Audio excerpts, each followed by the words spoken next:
So let's get to some of the transfer stuff and talk a little bit about that. I know we kind of like talked about the fact that we're going to review some of the younger guys and see what their roles are going to be, but this is kind of like a more of a recent topic that came out throughout the week, probably from like most camp. And I know it really gets Galley going in terms of wage demands that they had, and what Liverpool, and these are all allegedly, supposedly offered and stuff like that. What do you make of that whole 350, 450 conversation in terms of salary, first of all? Well, yeah, it does make my blood boil a little bit. And the biggest reason that it makes me frustrated is these are the types of paper leaks that are only released by a player's side. It only helps the conversation if the public knows that Liverpool set a price and Mo has declared that he's not going to take it. I didn't love him outwardly saying I'll absolutely play out my contract and leave on a free if I have to next year. I thought that was like a threat earlier in the summer. I really didn't like that after the Champions League final.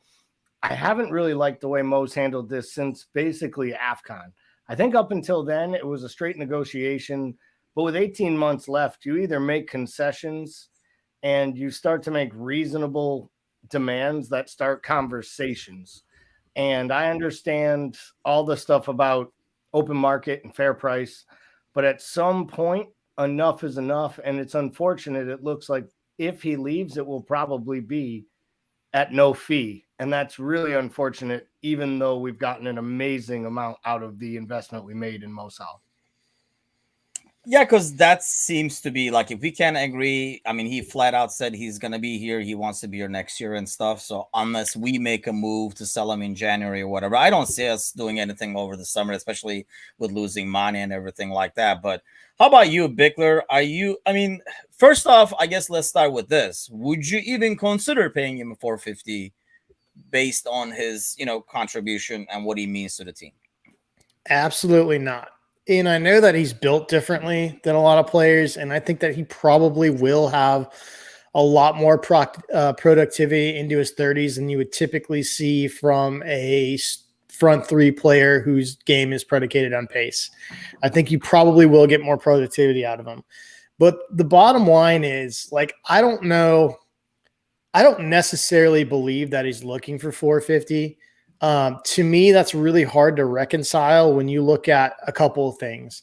Like, he said like halfway through this last season that he wasn't asking for anything crazy. To me, that's fucking crazy when you look at what this club has historically done with wages.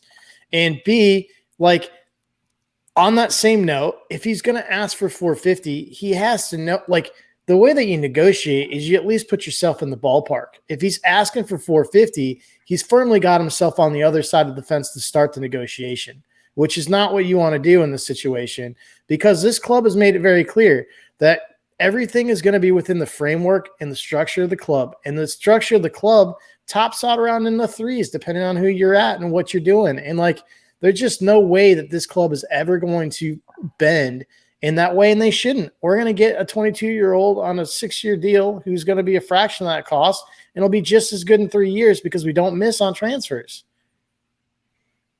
How about you, Gally? I mean, you got to figure I'm assuming you're going to find 450 up there too. Do you do 400? Let me do Mo's agent with you. Like, what are you paying Mo? Do you want to give him 400 or do you want to cap it up at 350? What do you want to do?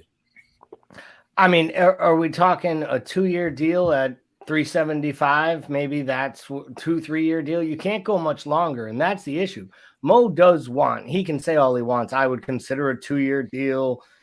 That he wants a 3 to 5 year contract at 300 or at 400 to 500,000 pounds a week. I mean, he basically wants a 75 to $90 million investment. And I don't think you can do that at his age, regardless of his build and shape. So for me, it's got to be highly bonus and incentive laden with a lot of things and metrics he can hit. But I think it's in the 375 to maybe 400 absolute tops. And the only way that is it's real short money It's literally a 2-year extension to the 1 year he has left at $400,000 a week. And maybe then the bonuses aren't as big because you can't have both. Like, that's the other thing. You negotiate by give and take. And I haven't seen anything that Mo's given outside of the goals and assists, which is what you pay for. But there's nothing in this negotiation that feels like it's two-sided. And I don't think FSG does business this way. In fact, we've seen and know they don't do business this way.